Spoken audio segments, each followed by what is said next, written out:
Nós temos 4 perguntas. Vou começar pela mais difícil, que foi endereçada aos 3 palestrantes. Que, voltando um pouco à linguagem e à sugestão do professor Besserman, de incluir a variável de valoração como um dos movimentos de mudança nas políticas, com P maiúsculo, a pergunta vem do Reinaldo Lorival, que é da WCS, e ele pergunta como vocês formulariam uma equação para conservação em negócios, considerando as seguintes variáveis: precaução, triagem, retorno ao investimento, exiguidade temporal e planejamento. Difícil? Eu me atrevo a uma resposta de uma frase que me ocorreu agora. Se na Rio 92 falávamos muito em princípio da precaução, a equação para atender a todas essas demandas, hoje, em 2011, fala do princípio da prudência mais elementar. Seria a minha forma de reagir. Não há como equacionar do ponto de vista de uma valoração, há como ponderar, que é o que o trabalho do Instituto Life tenta fazer. Eu passo, então, a palavra, talvez, para que ele responda em termos práticos aquilo que diz respeito à principal tentativa de certificação desse campo no momento. Eu vou com muita precaução nessa resposta. E eu acho que nós estamos, na verdade, tentando aprender e, ao mesmo tempo, ter que fazer coisas rápido. Isso não é uma coisa muito simples. E eu acho que as fórmulas de atingir escala em curto espaço de tempo é uma das coisas que precisam acontecer. Caso contrário, nós vamos ter limitações muito grandes em relação a almejar algum resultado significativo nessa perda de áreas naturais e consequência perda de biodiversidade e consequente perda econômica e de qualidade de vida que é decorrente disso. Então, a precaução ela deve ser vista talvez como uma das justificativas para você tomar atitudes em escala e tentar dar valor econômico, quando o professor Bresses fala, à proteção de áreas naturais que fazem parte de um contexto que começa a se admitir como real.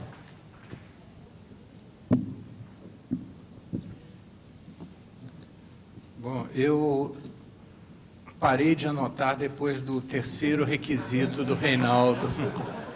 Eu acho que o Reinaldo ele voltou um pouco viciado do doutorado dele na Austrália, né? E ele nos faz uma pergunta para respondermos em 30 segundos que precisaria de uns 4 anos, né?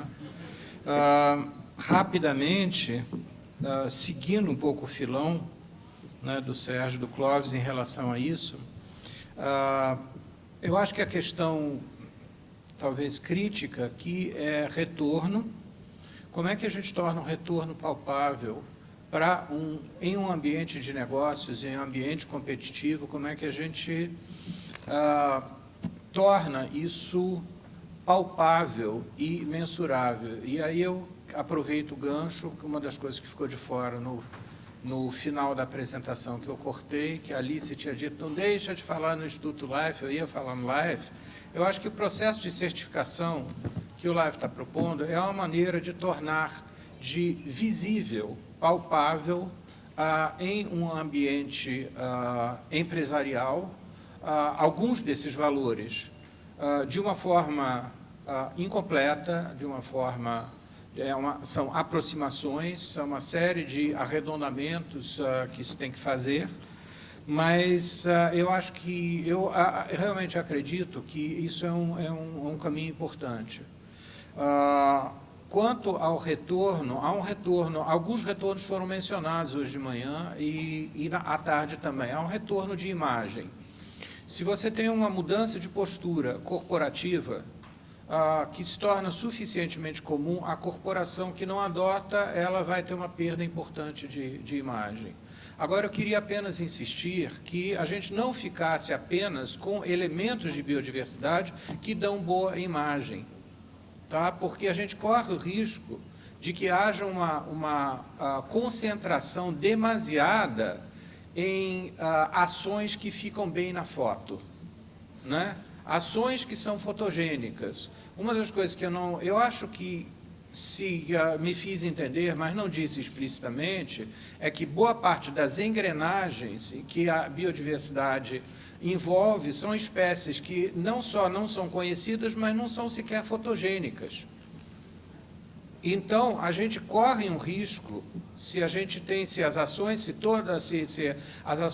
corporativas são demasiadamente monopolizadas, nada contra, mas são demasiadamente monopolizadas por iniciativas que dão boas oportunidades fotográficas e de reportagem, de aparecer bem no vídeo. Isso não tem nada a ver com o que o Clóvis nos apresentou como ações emergenciais no entorno de Curitiba. Eu sou grande fã, entusiasta desse tipo de iniciativa, porque eu acho que, inclusive, são mudanças, elas contribuem consideravelmente para mudar atitudes e mentalidades. Eu acho que se trata, em grande parte, disso. Uma outra coisa que eu queria mencionar rapidamente, não estava na pergunta do Reinaldo diretamente, mas ele fez uma lista de 6 itens que é quase cósmica, então eu posso falar o que eu quiser dentro da lista dele. Eu queria falar sobre ética, uma coisa que me impressionou muito. No começo do ano, o Eugênio Bucci, ele publicou no Estado de São Paulo um texto, um artigo, em que ele falava sobre ética. Ele estava falando em ética na política, ele estava dizendo que a maioria das pessoas trata a ética como algo que primeiro você toma conta dos negócios, da lojinha, né, Sérgio?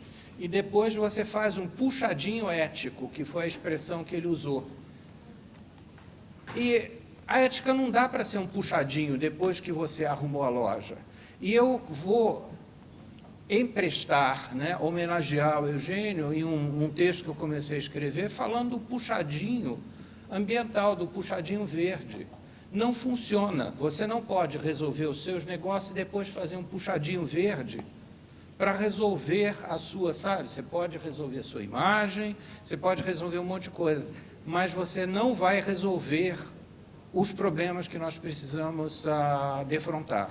Então, em última instância, trata-se realmente de mudanças de mentalidade, mudanças profundas de mentalidade. Isso envolve indivíduos, isso envolve postura corporativa, isso envolve imagem corporativa, isso envolve maneiras de conduzir negócios, isso envolve... isso, para mim, é uma tradução de uma palavra que circulou aqui durante a manhã, o mainstreaming, né, que tem frequentado assim, decisões, tantas discussões da Convenção de Diversidade Biológica, do Banco Mundial, né, no GEF é uma palavra que está tendo uma importância muito grande. Mainstreaming é você internalizar na vida cotidiana, na ação cotidiana de pessoas e corporações, uma outra forma de conduta de negócios em que você realmente vai internalizar, se você quiser, você vai se dar conta, você vai responder ao fato de que a conta é maior, de que a conta não para na sua terceira linha. Existe uma conta grande e alguém paga essa conta. Assumir o fato de que essa conta existe com todas as dificuldades assim, de lidar com tragédias de comuns que existem, a gente tem que superar isso. E eu acho que realmente eu vejo uma reunião como essa como mais um esforço de trabalhar em direção à mudança de mentalidade. Se ela for reduzida vamos achar os próximos macetes que vão ajudar determinadas corporações ou indivíduos a ficar bem na fita, então nós realmente não avançamos muito. Obrigada, professora. Eu vou aproveitar esse gancho para pegar a próxima pergunta, que diz respeito a um tema que está bastante falado aqui no evento, bastante falado na mídia, que é o Código Florestal. A pergunta vem do Carlos Bertão, da Ecoseb, e também vai endereçada a todos os palestrantes. E ela é: a que vocês atribuem a inércia que a sociedade civil vive em relação às mudanças nefastas que estão sendo propostas para o Código Florestal? onde estão os caras pintados de verde? E eu acho que seria interessante comentar um pouco em relação a essa mudança de atitude ética e mentalidade que o professor sugeriu. Como que a gente pode aproveitar e impulsar esse tipo de mudança ética que a gente pede da sociedade e a gente não vê em relação ao código? Olha, por que não temos os caras pintadas verdes? Eu não saberia responder isso sozinho. Eu acho que isso não vai ter uma resposta simples. Eu acho que é uma combinação de fatores. Eu acho que nós estamos anestesiados por uma série de acontecimentos, né? Eu acho que a geração... existe, na verdade, houve saídas, mas elas não se estenderam, não se espalharam como deveria. Eu acho que saíram algumas caras, não se pintaram, mas saíram algumas caras em alguns lugares. Clóvis e eu estávamos comentando sobre isso mais cedo, mas certamente não deram uma presença grande. O Braulio, mais cedo, quando ele comentou o Código Florestal, ele disse que os cientistas se manifestaram ainda que tardiamente. Na verdade, houve uma ação... O atual projeto de Código Florestal, ele representa o resultado de uma ação concertada. Ele não foi casual, ele foi realmente uma ação planejada, e ela representa, em grande parte, um golpe branco, dentro do Congresso e fora dele também. A maneira como isso foi levado, eu acho que não vale a pena entrar em grandes detalhes, mas eu estou seguro, não é teoria conspiratória, nem paranoia pessoal minha, né? Eu me dei ao trabalho, eu acabei engajado em escrever sobre isso e falar sobre isso junto com vários colegas, né, cientistas, e por conta disso eu me dei ao trabalho de pegar os trabalhos da comissão na elaboração e ler estudo do Congresso. E estou absolutamente convicto que foi uma ação conduzida realmente para passar... Bom, basta a gente lembrar que o Aldo Rebelo apresentou o relatório dele no dia de jogo do Brasil na Copa, né? Eu acho que se você... Isso não é casual, né? No Brasil isso não é casual. Você não fala, calhou de ser uma sessão na hora. Não, desculpa, mas não é casual. Então, eu acho que isso tem bastante a ver com a falta de reação. Eu acho que as pessoas não se deram conta da extensão. Há muita desinformação, desconhecimento sobre a abrangência e a extensão das implicações do Código Florestal e das mudanças que estão sendo propostas. Eu acho que isso é um problema crítico. Bom, eu vou só puxar para um outro campo e dizer que a falta de reação talvez não seja estritamente em relação ao Código Florestal, apesar da imensa gravidade. O que há é que, no Brasil e no mundo, mas vamos começar pelo Brasil, o processo político se desligou de tal maneira do sentimento da sociedade civil que abriu-se um fosso tão gigantesco que aqueles que querem fazer política com P maiúsculo, a política em grego é agregar em torno de ideias, estão sem canais. Poderia dizer que é só uma questão brasileira, porque aqui ela é muito grave. Os últimos vários anos, os anos da nossa democracia, de 88 para cá, avançou, mas a gente ainda se nega a reconhecer que temos uma democracia de baixa qualidade, pouco capaz de transformar ideias, sonhos em realidade e pouco legítima do ponto de vista da representatividade. Agora, não é só no Brasil, no mundo inteiro está acontecendo alguma coisa. Como historiador, a formação é basicamente de historiador econômico, é cedo demais para dizer o que está acontecendo, mas é evidente que está acontecendo.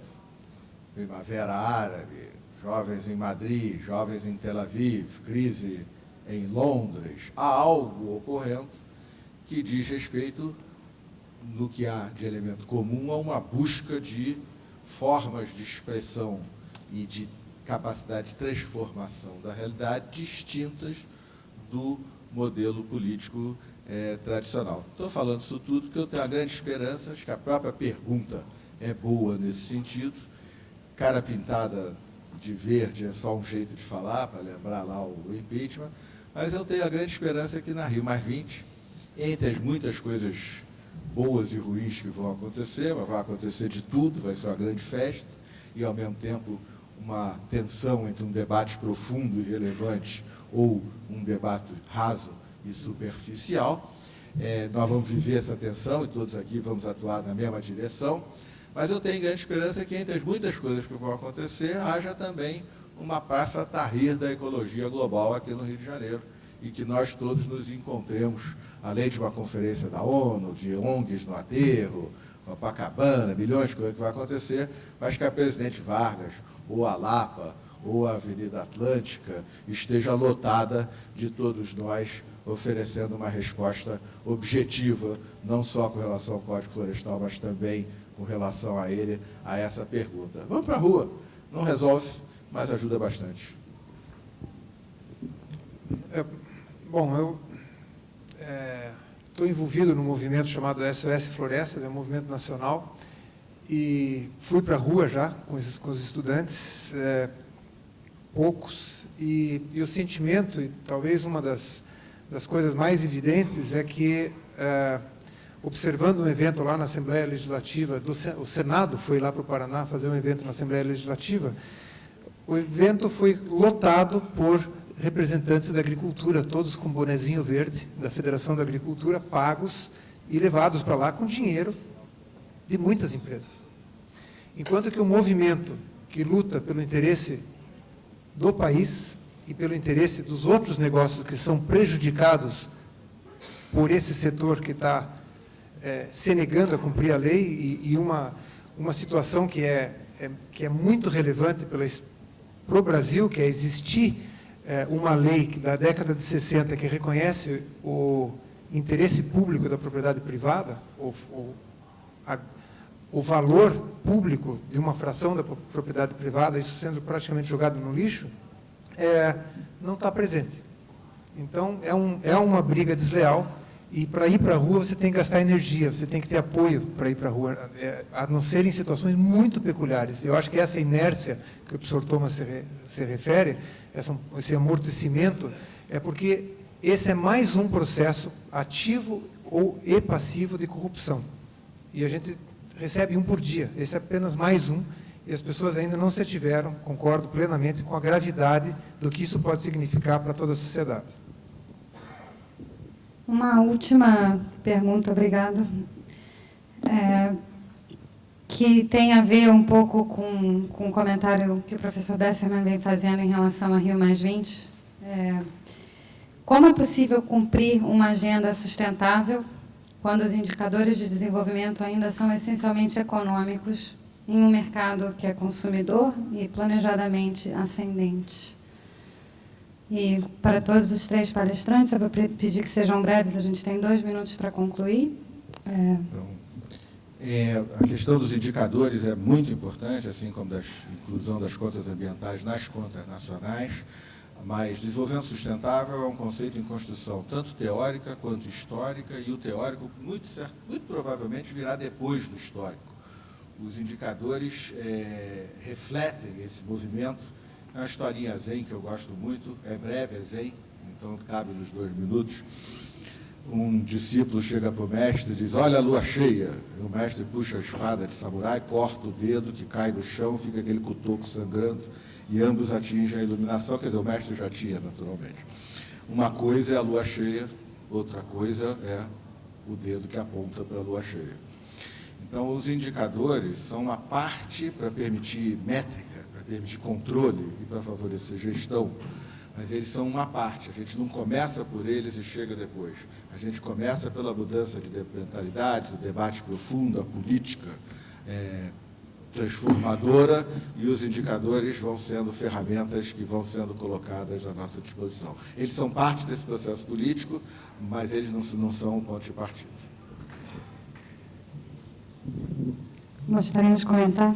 Só para dizer que a pergunta veio da Fiocruz, da Jane Costa, esqueci de dizer.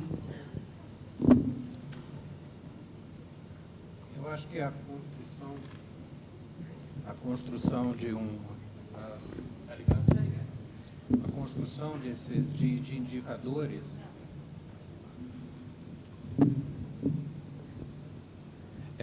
a construção de indicadores é uma tarefa realmente difícil e principalmente demorada.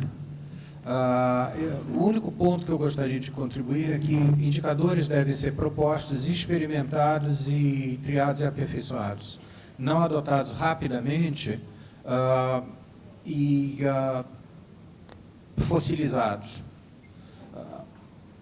Há uma preocupação também que todo indicador é uma solução de compromisso entre complexidade, representar situações muito complexas e se tornar intratável, por um lado, e, por outro lado, simplificar demasiadamente e não capturar os fenômenos essenciais.